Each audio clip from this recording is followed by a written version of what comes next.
Ahojte lidi, a dneska vám dám několik důvodů, proč se připojit k sušenkám.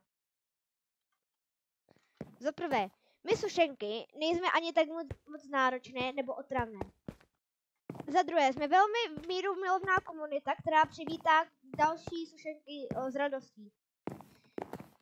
Za třetí, nevadí vám, když budete mít profilovku jinou než sušenky, stačí akorát na serveru se přejmenovat na sušenku a své číslo. Nyní vám ukážu, jak tohle udělat. Za prvé, musíte jít sem, kliknout tady a upravit profil na serveru. A to už jste tady a tady se akorát přejmenujete na Susenka a své číslo. Bez háčku. To Susenka. Za čtvrté, máme horu dobrých adminů, kteří se starají o serveru v noci či ráno. A poslední, za páté, protože jsme sušenky.